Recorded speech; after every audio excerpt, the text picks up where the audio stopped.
Hola, buenas tardes. Comenzamos hablando de que el sector servicios en auge impulsa a máximos en mayo la economía de España y la Unión Europea. En concreto, el sector servicios vive en mayo su mayor repunte desde el 2015. Se situó en 59,4 puntos por encima de lo esperado por el consenso de mercado 58 y cerca de 5 puntos por encima del dato de abril 54,6. Así, el sector terciario, con un importante peso en la economía de España, suma 2 meses de recuperación tras las caídas de los meses previos por las restricciones contra la COVID-19.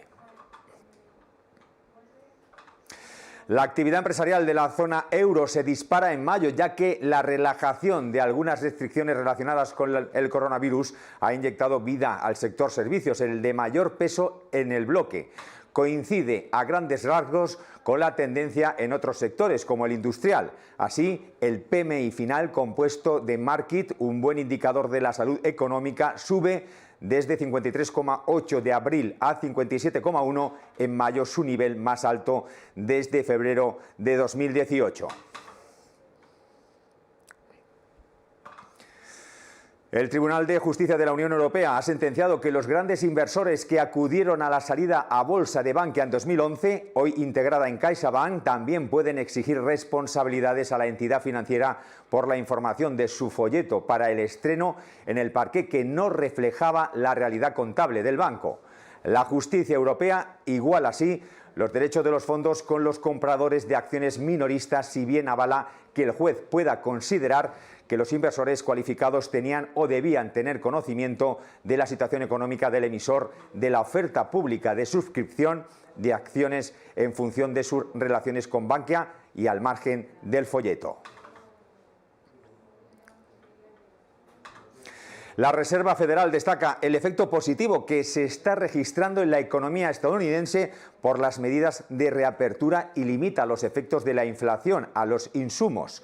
Según el libro Beige, Estados Unidos se expandió a un ritmo moderado desde principios de abril hasta finales de mayo, gracias a las vacunas y a la rebaja de las restricciones y a pesar de las interrupciones de la cadena de suministro.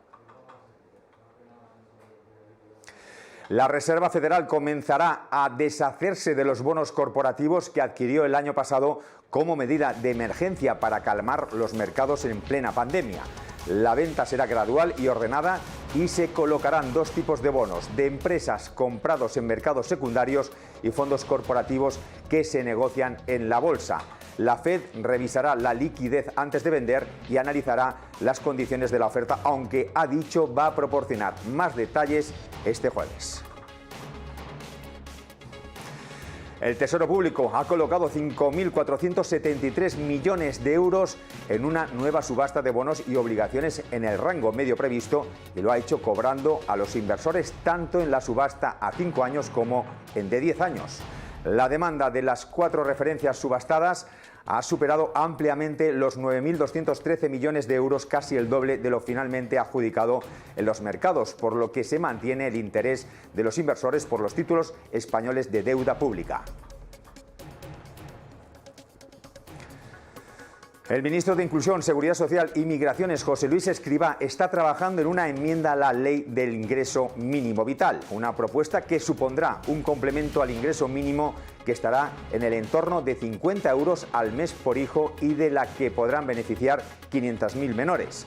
Por su parte, el ministro ha explicado que es una iniciativa que ya se había planteado en el pasado y de la que va dirigida tanto a las familias en situación de pobreza extrema como moderada.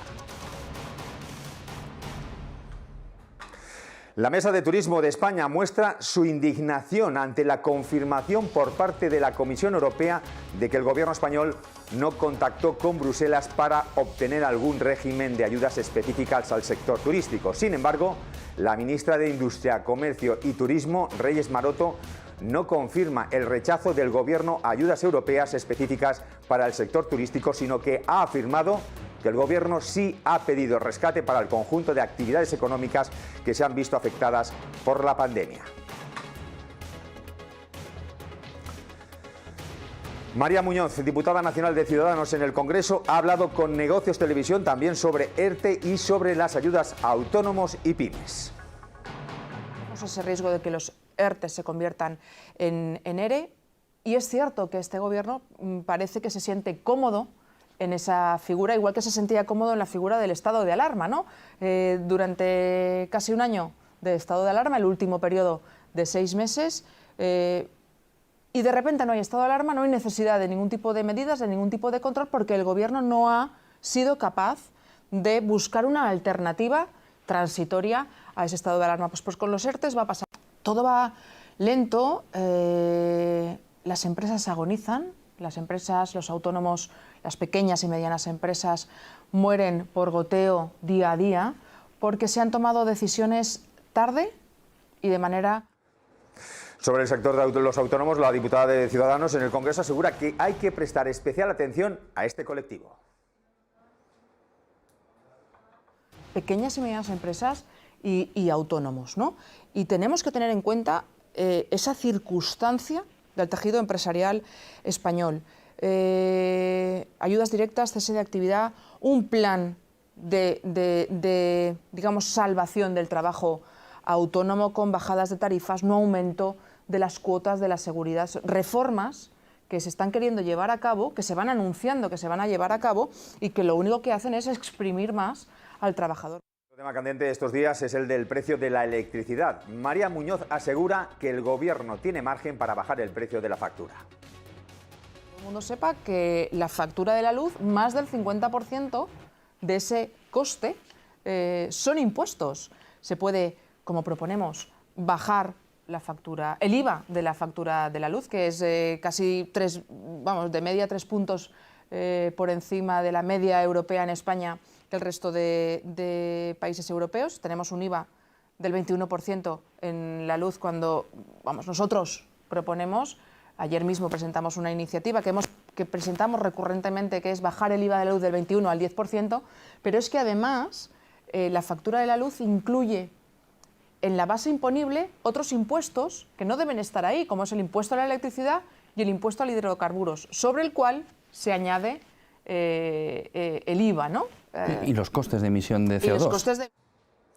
Estados Unidos impone aranceles adicionales a España por la tasa Google, pero suspende 180 días su aplicación para dar tiempo a las negociaciones sobre fiscalidad internacional en el seno de la OCDE. Washington considera que la tasa sobre servicios digitales resulta discriminatoria y perjudica los intereses comerciales estadounidenses, por lo que ha determinado imponer un arancel adicional del 25% a una serie de productos españoles. Elon Musk ha dicho que el mayor reto de la industria automovilística está en la cadena de suministro. Son muchos los fabricantes que se han visto perjudicados por la escasez de chips, viéndose obligados a bajar los volúmenes de producción. Según Elon Musk, las empresas automovilísticas están demandando más componentes de los que necesitan, agravando la crisis que hay. A la disputa legal que mantienen Apple y Spotify se ha sumado un nuevo actor, la Organización Europea de Consumo.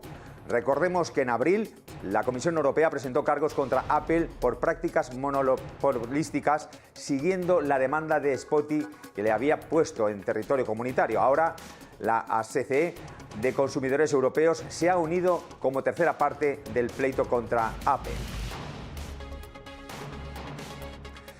La pandemia nos dejaba ayer 4.984 nuevos contagios y 66 fallecidos. Con este último dato, España superó oficialmente los 80.000 fallecidos por coronavirus. La incidencia acumulada sigue bajando hasta los 118 casos. Además, el 20% de la población ha recibido la pauta completa de vacunación y casi el 38% tienen una dosis. Por otro lado, el Consejo Interterritorial de Salud ha aprobado las propuestas del Ministerio de Sanidad para la desescalada de las restricciones, que contempla, entre otras cosas, que el ocio nocturno solo podrá abrir hasta las 2 de la madrugada en aquellos territorios con muy baja incidencia. Y es hora de conectar con México con nuestro compañero José Ricardo Rangel.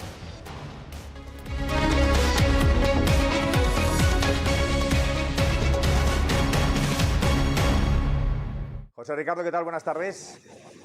¿Qué tal? Muy buenas tardes, Manuel. Buenas tardes allá en España a todo el público. Aquí, pues, como ya saben, estamos en la mitad de la sesión y estamos en números rojos. Les presento rápidamente.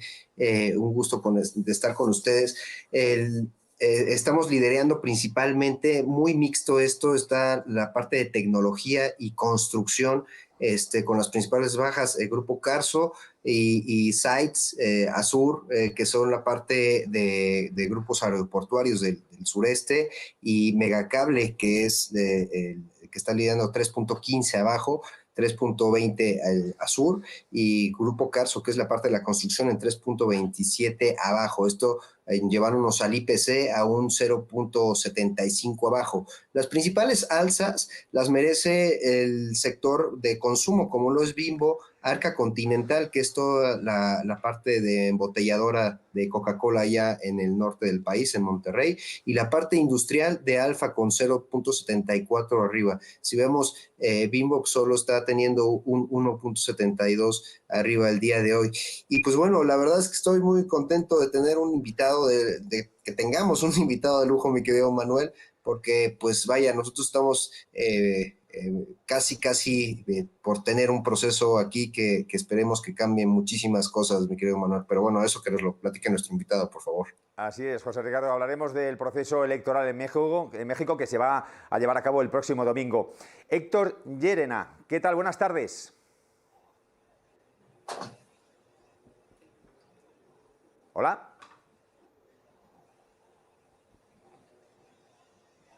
Creo que no se escucha, mi estimado Héctor. Tenemos un problema con el sonido. Debe estar un poco en mute. A ver si ahora nos escucha. Don Héctor.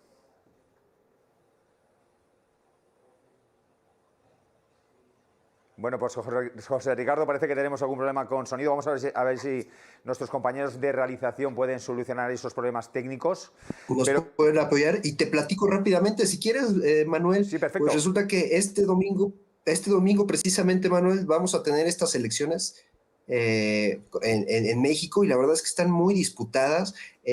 Hoy ya estamos teniendo nosotros algo que le denominamos veda electoral, que ya ningún candidato pues puede hacerse publicidad y puede salir en medios. Pero pues vaya, la verdad es que nuestro invitado nos va a platicar pues a detalle sobre todo de todo pues vaya, tenemos muchísimos partidos, muchísimas coaliciones de partidos que no habíamos visto, pues que toda la vida han estado en contrapunteo, ¿no? Y que ahora, pues vaya, son alianzas hasta de 3 partidos, fíjate. Muchas veces estas alianzas han tenido partidos, sobre todo de izquierda y pues de derecha, que pues la verdad es que nunca, por lo menos en mi vida, yo había visto que se coalicionaran para, pues ahora sí que rebatirle al poder que ahorita está denominándose. Y pues vaya, todo esto lo vamos a ver con la parte de alcaldes, muy importante aquí en Ciudad de México. Ya tenemos la parte de alcaldías y se van a estar teniendo estas alcaldías, elecciones, y también la parte de las diputaciones, así como los senadores, mi querido Manuel. No sé si ya tenemos a Héctor en la línea. Vamos a ver si tenemos a nuestro compañero Héctor. Héctor, pues parece que todavía tenemos esas dificultades. José Ricardo, mientras que vamos solucionando esos problemas técnicos, nos estás diciendo un poco el panorama de esas elecciones, pero las encuestas, ¿qué dicen? ¿Por dónde va a tender? Fíjate que eso es algo muy interesante, porque están muy mixtas, muy peleadas, sobre todo la parte de los partidos, el que está hoy en el poder, que se llama Morena, que es pues una tendencia más popular. Pues vaya. Hola. Hola, Héctor, ¿cómo estamos? Perdón. No ¿Cómo te estás? preocupes. ¿Cómo están? Buenos. Don Héctor. Un gusto de tenerte, Buenas Héctor. noches. José Ricardo, Manuel, buenas noches. Buenas tardes aquí. Bueno, don Héctor, vamos a hablar de lo que estábamos intentando conversar con José Ricardo de esos comicios electorales en México del próximo domingo. Le quería preguntar que cómo está, qué contexto nos puede dar de estas elecciones. Bueno, como estaba comentando José Ricardo, pues se espera de alguna forma que se confirme la mayoría de nuevo del partido Morena, que es un partido de izquierda, una izquierda popular, una izquierda populista, ¿no? Para muchos. Se confirmará otra vez su mayoría legislativa, ¿sí? Vamos por la elección en la Cámara Baja, una Cámara pues muy importante en todas las decisiones. Se prevé que confirme su mayoría, no como la que tuvo hace 3 años, una mayoría absoluta, ¿sí? Se cree que va a llegar a tener una mayoría relativa y que en este caso la oposición, que es más centro-derecha, que son 2 partidos principalmente, el PRI y el PAN, puedan tener algún avance en sus posiciones, ¿no? Con esto se estaría perfilando quizá una oposición en México que sea un contrapeso un poco más fuerte hacia muchas decisiones muy polémicas que se han tomado en los últimos 3 años. Héctor, una pregunta. Estaba hablando sobre estas coaliciones de PAN, PRI, PRD. Platícanos un poquito ese contexto para nuestros amigos acá en España. Bueno, en México hemos visto cómo la parte ideológica se ha corrido hacia solamente dos grandes barras, ¿no? Por un lado están la gente que está con Morena o todos los políticos y toda la población que está con Morena en esta coalición de izquierda populista, y por el otro lado, todos los demás, ¿no? Que fundamentalmente lo que están llamando es un voto anti-izquierda. ¿Sí? Aquí se ha mezclado, por ejemplo, el PRI, que es el partido que estuvo gobernando durante más de 70 años México, que digamos que es más bien un partido de centro derecha como es el PAN, el PRD, que es un partido también de izquierda, pero más hacia el centro. ¿Sí? Quizá ideológicamente puede sonar muy extraño, pero si lo vemos así como los pro de izquierda populista y los anti izquierda populista, pues así podríamos explicarlo aquí en México. Oye, Héctor, sobre todo la parte de pues, los nuevos partidos que han surgido. ¿A qué se deben estos nuevos partidos? ¿Cuáles son las condiciones? Hay uno ahí que se llama Movimiento Social, Movimiento Ciudadano, perdón. Estos partidos ¿cómo los podríamos catalogar? Bueno, estos partidos emergentes de pronto tampoco están muy definidos dentro de una línea ideológica. Movimiento Ciudadano es un partido que tiene ya más de 20 años de existir en México.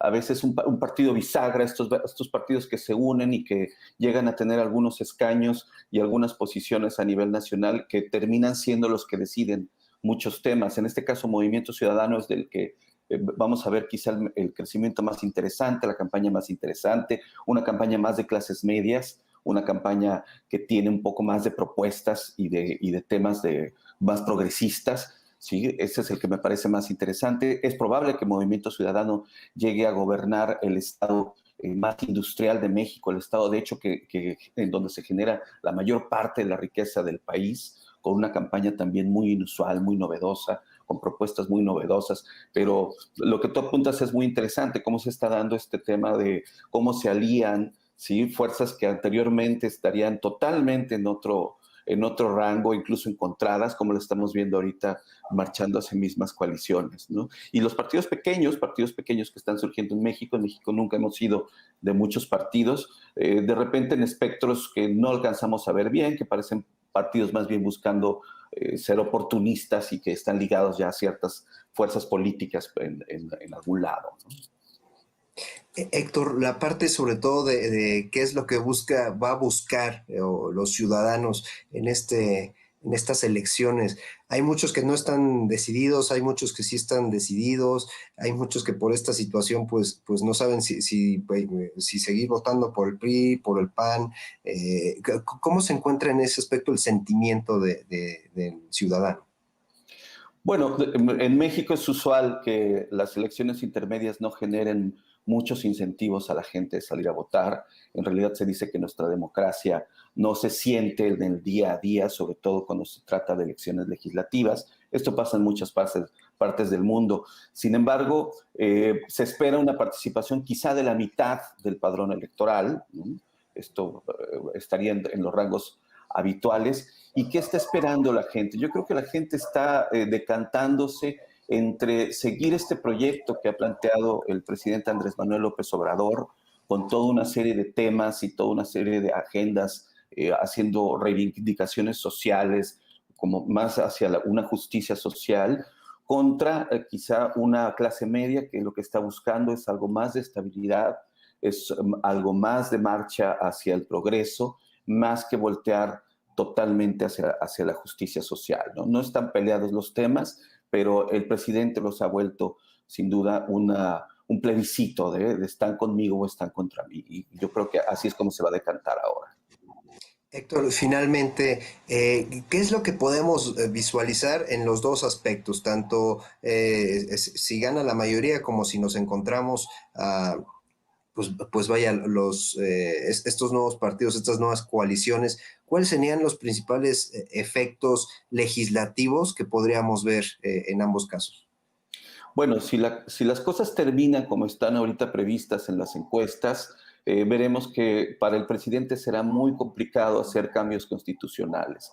Cambios que hoy le impiden, por ejemplo, intervenir en el Banco Central, cambios que hoy le impiden, por ejemplo, a intervenir en ciertas instituciones autónomas que están regulando la vida nacional, como lo puede ser el Instituto Electoral, el Instituto de Transparencia, el poder decidir sobre la Suprema Corte de Justicia, temas centrales, temas torales, le van a ser más complicados porque no va a tener la mayoría en el Congreso y lo más probable es que no tendrá la mayoría en los congresos locales que también se requieren para estas aprobaciones.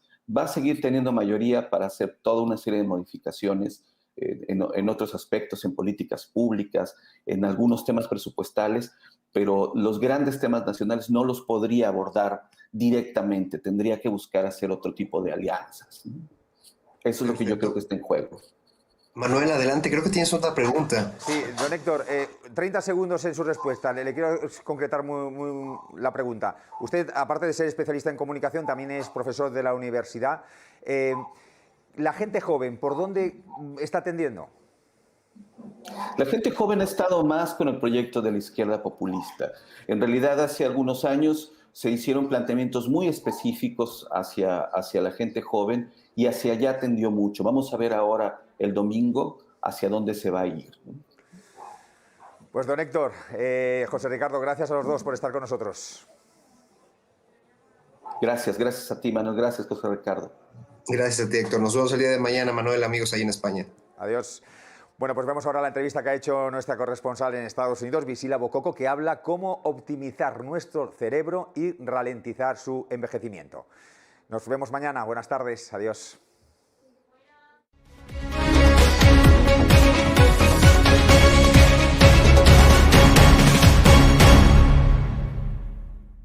Welcome to Global Vision. Today, I bring to you an amazing program and a great conversation with Dr. Kristen Willie-Meyer. We're going to speak about the brain, and we all have one, so we need to make it work better.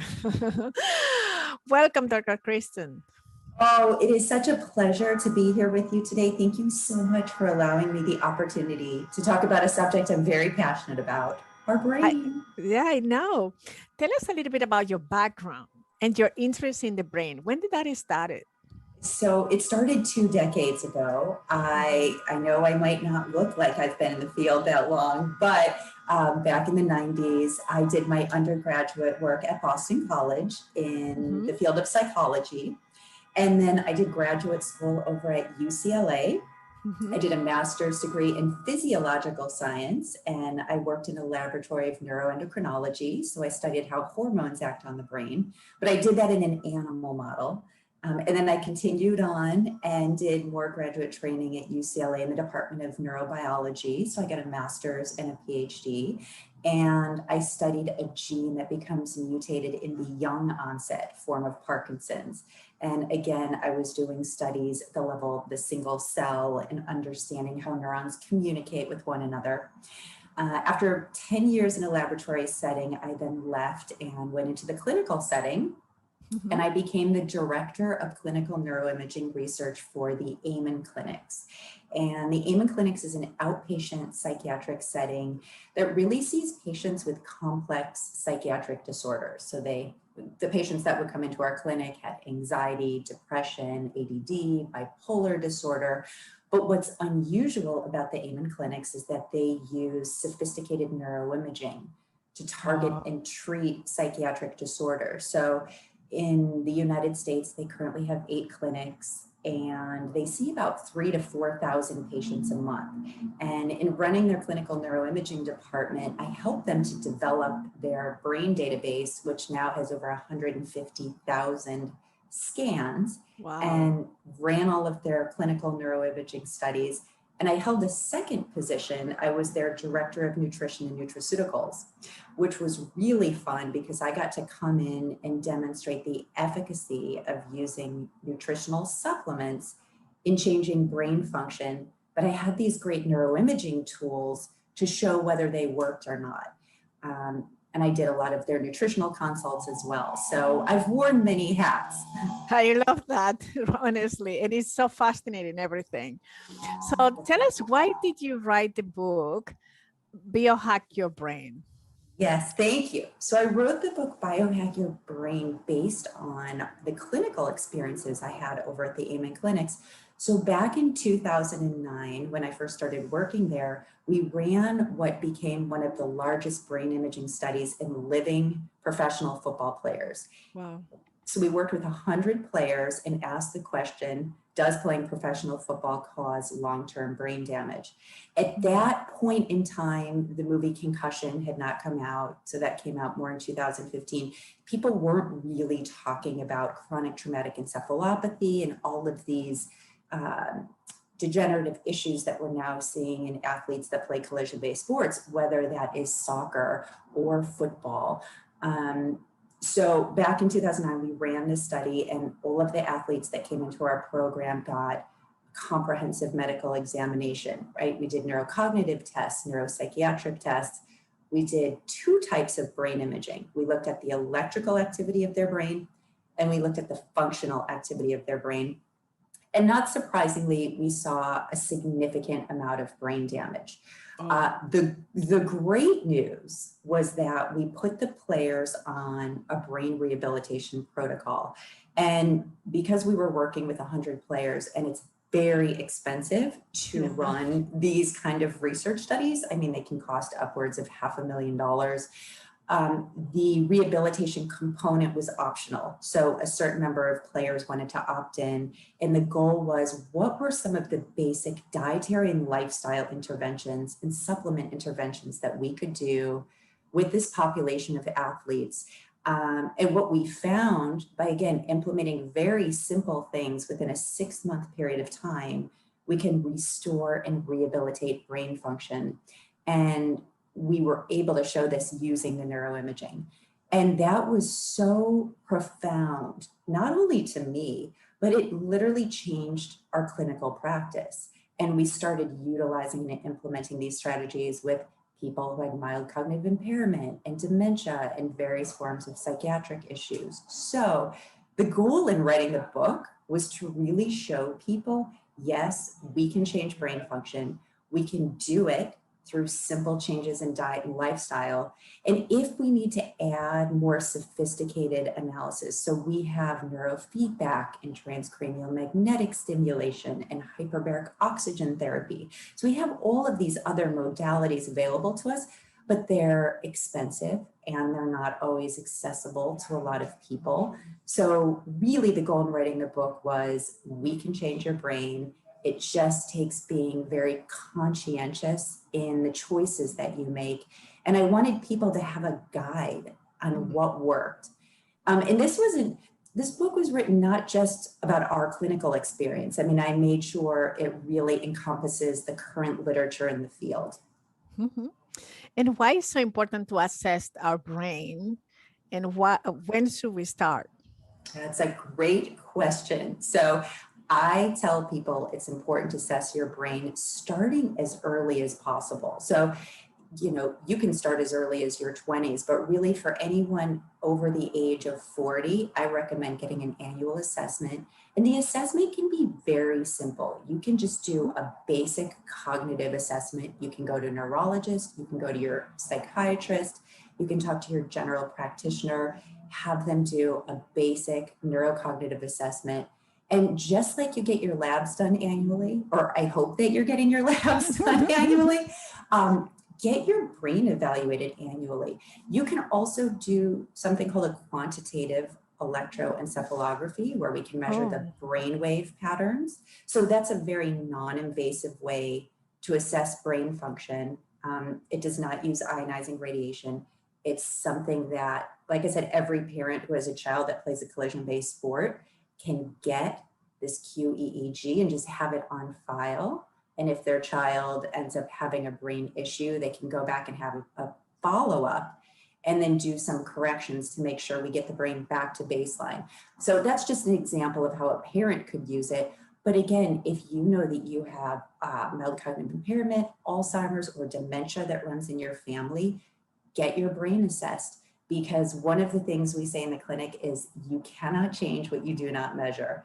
And being a scientist, we are guided by the metrics and the numbers.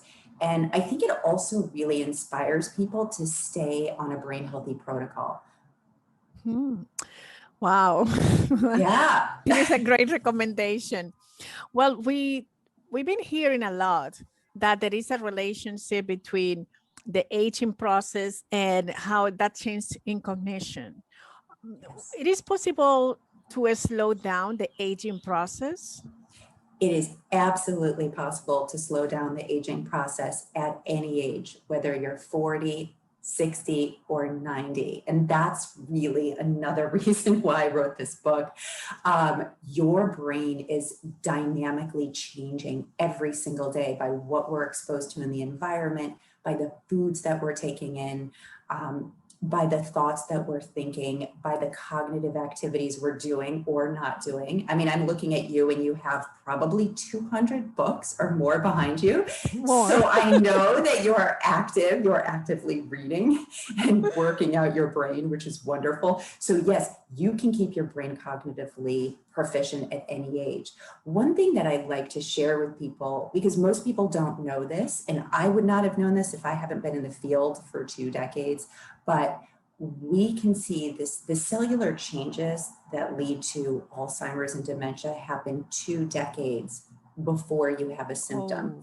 So these diseases of aging that start in your 6th and 7th and 8th decade of life can really start to manifest cellularly in your 40s and 50s, which is why it's really important to just start being mindful and more conscientious of the things that you're doing. The water you're drinking, the foods you're eating, whether or not you're exercising, how much sleep you're getting, the quality of sleep that you're getting. I don't want people to underestimate the contribution of these very small changes practiced consistently over time. And because I'm a scientist and I'm sort of a naturally born skeptic, when I started seeing that these small changes that our athletes were making consistently over time, so I was monitoring them longitudinally and then doing the imaging to see the impact that it had on the brain. So somebody would say, well, what do these things do to the brain? They help to maintain blood flow to the 400 miles of capillaries you have in the brain.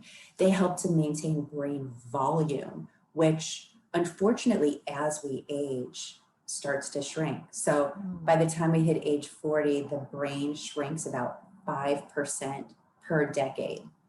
So we need to actually start doing these things right away to really maintain the optimal health and cognitive function of our brain. Wow, that's a great advice. Let's go back to the work that you have been doing with the NFL players. And I know that you've been working with them to help them to lose weight. And how could you program your brain to do that? Can you explain a little bit more about that?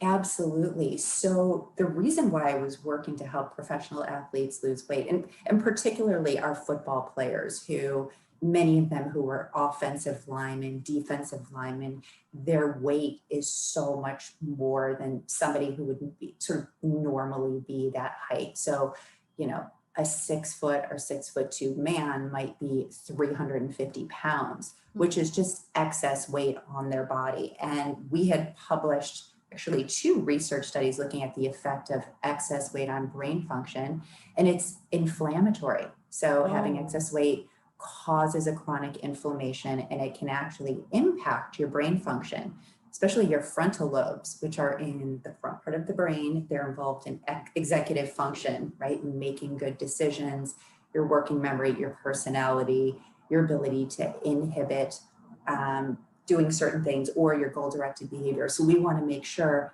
how do we keep people healthy? So my mentor at the time of running this study said, you are going to run a brain-directed weight loss group for professional athletes. I would like you to teach them how to get brain fit and healthy. So that was really part of the process. And what I did was train them in how to use the Mediterranean diet and implement that into their lifestyle to support their brain health. Now, why is the Mediterranean diet so important? We already know, right, from decades of research that it helps improve cardiovascular function. But now the research is really showing that it's helping to protect you from neurodegenerative decline. And some of the latest research that's coming out, which is really extraordinary, is that people who follow a Mediterranean diet can slow cognitive decline by as much as 7.5 years and reduce Alzheimer's disease by as much as 53%. I mean, those statistics are extraordinary. And really that particular diet, it was called the MIND diet. So the Mediterranean intervention for neurodegenerative delay. And it was created by people over at, scientists and people in academia over at Rush University. So you have to follow the diet rigorously for over the course of years to get that kind of effect. But they found that people who followed it even moderately were able to slow down cognitive decline by as much as 4.5 years, and slow down Alzheimer's, or reduce their risk of Alzheimer's by 35%. And those statistics alone are really extraordinary. So you have to, in teaching this to the players, they had to do it very prescriptively, meaning I had them have 3 servings of green leafy vegetables each day, 1 serving of a colored vegetable, right, that's loaded with the beta carotene, 2 servings of a fruit, and berries are what have sort of the strongest scientific evidence of slowing cognitive decline, 1 serving of legumes, 1 serving of a grain, but that grain has to be nutrient dense. So a quinoa, amaranth, millet, buckwheat, farro, not something white, but something that actually is loaded with fiber and nutrients. We reduced dairy to no more than 1 serving per day, tried to get them to do more plant-based dairy choices. So think almond milk, oat milk, hemp milk.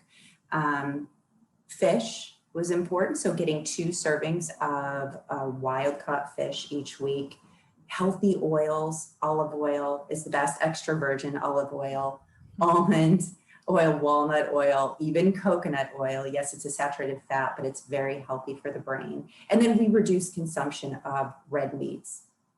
So it's very prescriptive. I had them follow it, very closely. But what we found is our players were able to lose an extraordinary amount of weight. And in the book, I detail in every chapter, I give an NFL story and a client story, because I ended up taking this group that I taught football players and taught it to our psychiatric patients as well. And it was easy for them to maintain it on time, because sometimes, losing the weight is not the difficult part, it's to maintain it. Thank you for bringing that up. Yes, so the group lasted, I taught it almost the entire time I was at the clinic. So this was over a 6 to 7 year period. Every week I would teach. So there's an accountability piece that's really important.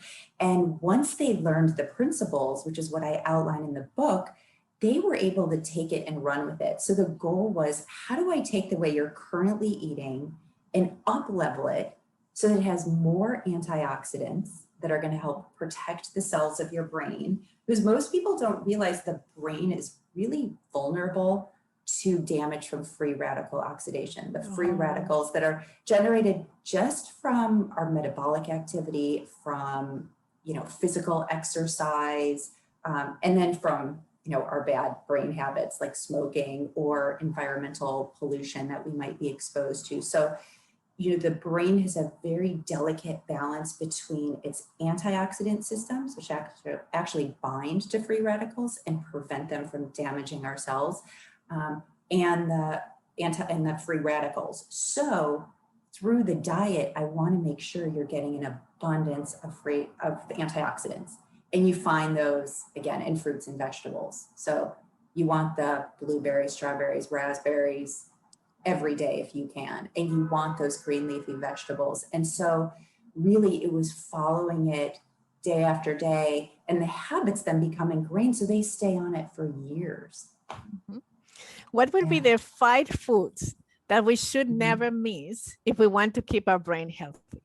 I love that question. I got my refrigerator stocked with the things that I'm going to recommend. So number 1, not surprisingly, is the blueberries. The reason why I love blueberries is Harvard did a longitudinal study over the course of 20 years and found that people who had 2 to 3 servings of a cup of either blueberries or strawberries were able to slow cognitive decline by 2.5 years. So the key is you have to have it, at least twice a week, but why not do it every day? So in my refrigerator, blueberries, strawberries, raspberries, blackberries, always, and I have them daily. So that's number 1. Mm-hmm. Number 2, walnuts is a brain superfood. All you need to do is have 5 to 6 walnuts per day, loaded with omega-3 fatty acids, anti-inflammatory, protects the brain. So we want to get the healthy nuts in. If you're not going to have the walnuts, get cashews, almonds, those will work too, but really the brain superfood is the walnut. Number 3 is wild-caught salmon. Try to do some kind of salmon. The omega-3 fatty acids from the fish are actually anti-inflammatory and help to maintain brain volume.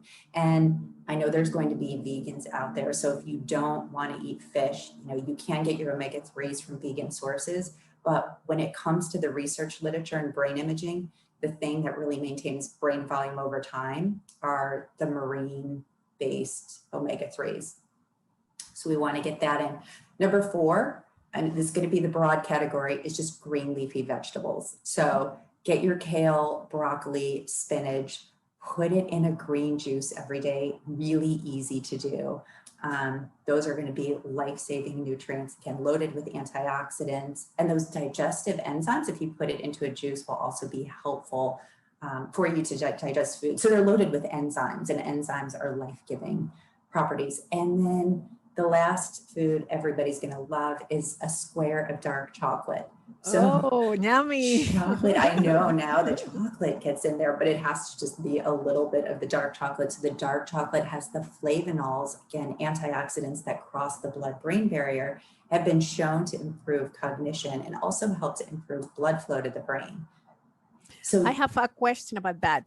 Yes. The salmon, if it's a smoked salmon, is the same one that is fresh, and the chocolate, if it's the cocoa powder that is dark, is also the same effect? The cocoa powder that is dark is perfect. And if you can see how much cacao is in it, 70% or greater is what you want to achieve, because they've done studies. The less cacao, so the more it gets closer to the milk chocolate, you don't have the flavonols in it. And it's the flavonols that are giving you the brain health benefits. So yes to the cacao. And also you can look at the sugar content, because the greater the sugar content, it's probably going but the to raw be. raw cocoa is okay. The raw cacao is okay. And it's great to put in smoothies, right? With the banana, and you're good to go. And the smoked salmon works as well, right? Because that's loaded with the omega-3 fatty acids. And do your best to get it wild caught if you can, instead of the farmed. Typically you have to ask, because most people are not going to tell you. And if you're concerned about mercury, You can also take a cilantro tincture, so something to help gently chelate heavy metals from your body. So you could put that in water. You can also add some lemon to it. So I think there's some things you can do to offset the concerns about the heavy metal exposure and pesticide, things that are found in fish. Wow, this is amazing recommendations. Good. I'm glad they're helpful to you. Trust me, I've been doing this for 20 years and I still upgrade. The more I learn and the more I teach and the more I read the literature combined with the research that we've been doing, I get so excited. I actually love living a brain healthy lifestyle and teaching it to other people. And I think because I've seen our ability to restore and rehabilitate brain function, you can use your food as medicine. And that's why it's so encouraging to be able to even talk to you about these things. But it sounds like you already live a brain healthy lifestyle. I try. And you're glowing and yes, you can show from the inside out. But I think it's sometimes because a lot of our viewers are entrepreneurs and people who are business people, and they're always very busy. I think that your suggestions are great because everybody could put some blueberries in a shake and do something, and this you could do a lot of these things very early in the morning, right? You can just make a really great brain healthy smoothie. Imagine if you put the blueberries in every day and the cacao, and you could just use water and throw a banana in and throw something green, and you're already checking a bunch of those things off of the list. And because you speak with entrepreneurs, I will share with you, we had the Young Presidents Organization, the YPO, come into our clinic during one of their retreats, and we scanned everybody's brain. And of course, everybody thought their brain was going to look fantastic. But having seen thousands of scans, I recognize all of us could use an upgrade. And even those of you in YPO who are brilliant, making millions of dollars. And I love entrepreneurs because they're always about the upgrade, right? What can we do to take our game to the next level? So following all of these recommendations is really important. Not only did we put everyone on YPO on a brain healthy protocol, but then we also use some of our fun neuroimaging modalities to help, what I like to say, balance their network connectivity. So the way the neurons are communicating in their brain so that they are firing at their most efficient. And that's what business people like to do, because when do you have the best mental clarity is when your brain is functioning optimally. And if you have ADD, anxiety, you're overstressed, the mental resources, the cognitive resources, you're not going to have the full complement. They're being redirected towards different brain areas. So that's why staying calm and balanced and having a really good brain health protocol is essential for business owners. And what you would say that would be the most detrimental practices that dwarf the brain function? Number one, too much sugar in our diet. I know this is not a revelatory brain hack, but what I will tell you, having taught these groups for many, many years and having tracked people's dietary habits, most people don't know that the American Heart Association recommends that women keep their sugars to 25 grams per day and men keep their sugar to 36 grams per day. So I want to ask your audience to take 1 week and track the amount of sugar that you're taking in from everything, from the things that you're drinking, your iced coffees. It's amazing where sugar is hidden, and sugar is inflammatory to your body. So number one thing that you can do is just bring down your consumption of sugars. Don't take out the healthy fruits, by the way. Those are the sugars you actually want. Just let's take out a lot of the grains and things. Mm-hmm. Number two is alcohol. So, again, because I've been in a brain imaging clinic and have seen thousands of scans, we've always told people alcohol is not a brain health food. Now, on the Mediterranean diet, they've said, okay, a little bit of alcohol in moderation, red wine is great. But I'll tell you, a new study just published out of the University of Oxford. They studied 25,000 people and did brain imaging on these individuals. and found that there was no safe amount of alcohol for the brain. It shrinks brain volume, and it also slows down the connections between the neurons. Now, again, that's not rocket science, right? If you've had too many, cocktails and you get in your car and get stopped and your friendly officer has you do a few tests to, assess your level of brain function, you start to see you have slow motor coordination. So if you are healthy, don't have any psychiatric issues, 1 to 2 glasses of something a week is fine. But most people we find might have 1 to 2 glasses a day. So it's just no amount of alcohol is really that great for your brain function. So I would just encourage people to think about that. Number 3, just limit your consumption of meats. Too much red meat has the saturated fat that can impact your blood vessel health. And if your blood vessels are not healthy, your brain is not going to be healthy. Brain is not going to be healthy. Be careful of exposure to EMFs, electromagnetic frequencies. So a lot of people use the little Bluetooths that go in the ear, and that is not the best for your brain health. So you notice that I'm on one of these. Yeah, I never use the Bluetooth near my ear. So that's just, I think it's just a smart piece of advice. I would do what you're doing right now with your headset. So when you're talking on your phone, either use the long wire or to your speakerphone, and don't put your computer on your lap. Again, put it on a desk. I know this is simple. Another thing, plastics, like try not to have your water and putting foods in the plastics. The BPA can leach into the water. So I tell people, get a water filter. It's actually relatively inexpensive, and you can just drink the water from your tap.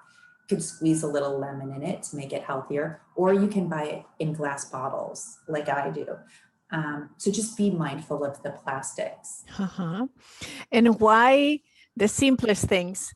Why is so important to just be hydrated, sleep well, and exercise? Yeah, that's really important. So hydration, again, when I was tracking, hundreds, if not thousands of people over time, the number one thing people didn't do was drink the appropriate amount of water for their body. And I'm guilty of that as well. Guilty as charged. Guilty as charged. So it's something I have to think about every day. Your body excretes between 1.8 to 2 liters of fluids per day. So you need to drink that equivalent of that amount. And that's why you want to have enough water. Your brain is in 75% water. So if you're a business owner and executive and you're listening to this and you're experiencing brain fog, go have a glass of water. It's really that important. So hydration is critical for brain function. A 1 to 2% drop in hydration can actually cause brain fog. So that's number 1. Sleep is critical. If you do nothing else after you've listened to this, but get a good 7 to 8 hours of sleep, continuous sleep per night, that is so essential to your brain. Number 1, there's something called the glymphatic system, which helps to clear toxins out of our brain when we sleep. That's because when we sleep, the glia in our brain actually shrink, allows for cerebrospinal fluid to flow and flush out abnormally folded proteins. When we sleep, we consolidate our memory. So everything that you've learned during the day goes into long-term storage at night. And number 3, when we sleep, it helps us consolidate our emotions. I should say consolidate, helps us work through our emotions during the day. So you don't have to go see a therapist. You can actually help to get through your emotional issues just through getting a great night's sleep. And last, you'd asked about exercise, correct? Yes. Exercise is one of the best. It's actually one of the number 1 ways to maintain brain function as you age. Increases blood flow to the brain, reduces the stress hormone cortisol, acts as an antidepressant, maintain brain volume. So if you combine daily exercise, just 30 to 45 minutes, combined with new learning, like reading those 200 books that I see behind you, that's going to be essential to keeping your cognitive function as you age. Well, I have one more question before we just wrap up. It is, you've been 20 years in the field, and yes. I'm sure that you have seen how the brain has become in the center of a stage, because when I was growing up, no one really speak about the brain. How do you foresee the future of the brain studies, and what can we accomplish when we know more about the brain? Well, I'm with you. When I was growing up, nobody was talking about the brain either, which I think is why I'm so honored to be in the leading edge in this field. And what I'm seeing is we're coming in this era of precision medicine where we're using these sophisticated neuroimaging tools to tailor treatments to patients. And what's great, and it was not only great about having the neuroimaging tools, we're combining this with the big data and machine learning to be able to diagnose and treat diseases before we have symptoms. So as I was talking about with Alzheimer's, you can use a non-invasive imaging of the eye to actually track the accumulation of misfolded proteins. And the way you're going to address Alzheimer's is treating it early before you have a symptom. So, there's so many incredible things. I mean, look at Elon Musk doing his work with brain-computer interfaces and his work in sort of harnessing the power of the brain to be able to address neurological disorders in people who are quadriplegics and paraplegics. So it's a really exciting time to be in the brain health field. And, I'm looking forward to being part of that continued evolution. Wonderful. So we are so grateful, Dr. Kristen, that you have been here with us. I cannot wait to read your book. Yours is coming. It's on the way. Wonderful. And I think you give us incredible recommendations. And I think that all of us, we could use that and really take care of that, because it doesn't take so much. It's all about commitment to our health. And the brain is the commander. So the brain is the central command center, and we want to make sure it's well cared for. And it's so easy to do. Imagine like a pilot's checklist in the morning. You just have your checklist of, the 5 or 10 things you do. And with all of the executives and CEOs that are listening, you guys are just like my pro athletes. My pro athletes excelled because they love to be given the checklist and say, tell me what to do. So, and I will just tell your audience that, this book really it's the guidebook. It's the comprehensive guidebook that you can use, that we've used in our clinical setting, that's helped patients transform their brain health. And if you don't believe me, go get your brain scan, get a baseline, follow the recommendations, and do a follow-up, because there's nothing better than objective data. I mean, that's said by a scientist, so definitely. Trust me, I need to see the data. I don't believe anything. And once I saw this, I was like, people need to know this. And, we've got these pro athletes that are coming down with degenerative diseases. They have 3 times higher rate of neurological disorders and 4 times the rate of ALS and Alzheimer's. So anybody who's played a collision-based sport, say you're an executive and you played collegiate football, well, let's get you on a brain health protocol. That's why this book is written, because I still am connected with my players and they're getting these neurological disorders earlier. They're not getting them in their 6th decade of life. They're getting them in their 5th decade of life. So I just felt like it was really important that people knew this information. We all hear it, right? Exercise, eat right, get your sleep. But I wanted to give you the why, and I wanted to give the empirical evidence-based data. And that's why you did that greatly today. You did it really awesome. Thank you so much. Thank you so much. It's really such an honor and a pleasure to be here with you, Ms. Well, Mia. I don't think it's going to be the last time. So good. I look forward to returning. Because this is a very wide field to discover. So today you just give us a little introduction, but of course, we'd love to know more. So thank you so much for being here with us today. Thank you. And I wish you a blessed day.